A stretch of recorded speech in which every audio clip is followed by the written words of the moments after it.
Hello, and welcome back to Bible with Bible Corner. Today we're going to be in Matthew chapter 13, and I'm going to read verses 24 through 30.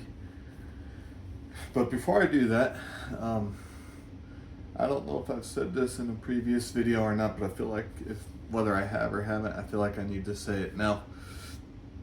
One of the reasons I started this channel a little over 2 years ago is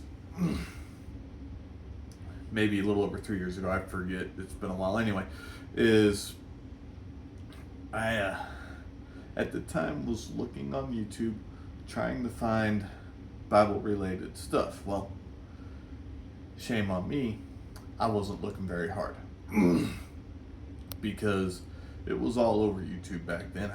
Like I said, I wasn't looking very hard.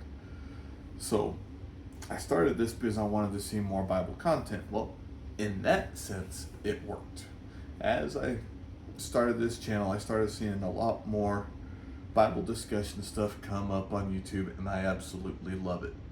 So anyway, let's get back to Matthew chapter 13, 24 through 30. And I'm going to read from the English Standard Version. He put another parable before them, saying, "The kingdom of heaven may be compared to a man who sowed good seed in his field. But while his men were sleeping, his enemy came and sowed weeds among the wheat and went away. So when the plants came up and bore grain, then the weeds appeared also. And the servants of the master of the house came and said to him, 'Master, did you not sow good seed in your field? How then does it have weeds?' He said to them, 'An enemy has done this.' So the servants said to him, 'Then do you want us to go and gather them?' But he said, 'No, lest in gathering the weeds you root up the wheat along with them. Let both grow together until the harvest, and at harvest time I will tell the reapers, gather the weeds first and bind them in bundles to be burned, but gather the wheat into my barn.'" Okay, I kind of see this passage as a bit of a prophecy and very similar to another deal in the Gospels where it is talked about that God will separate the sheep from the goats. God is basically telling the people there and his apostles who are also listening, hey, when the time comes, when judgment comes, the good and the bad are all going to stand before God. The bad, they're going to be over here. This passage here says that the weeds are going to be burned, so there's going to be torture.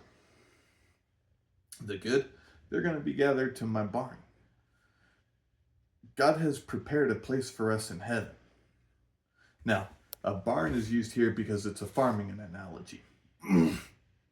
But nonetheless, it still says that a place is prepared for us in heaven. So, what does this mean for us today? How do we apply this to ourselves today? We're surrounded by evil. As Christians, we are surrounded by evil.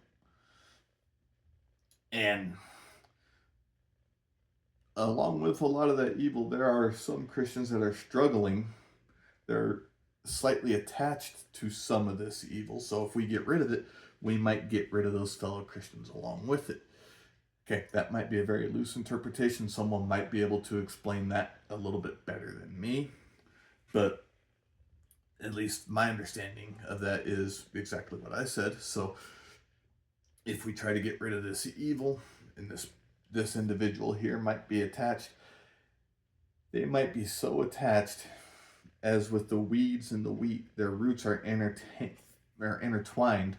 So when you pull the weeds, you're going to pull the wheat right with it. So when you get rid of this evil, this individual might be so attached that they feel like they need to go that way as well. They feel like they're being told that they're not good enough to be one of God's chosen, so to speak.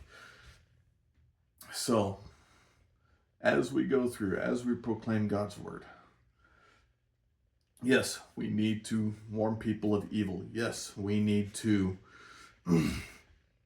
um, show right from wrong.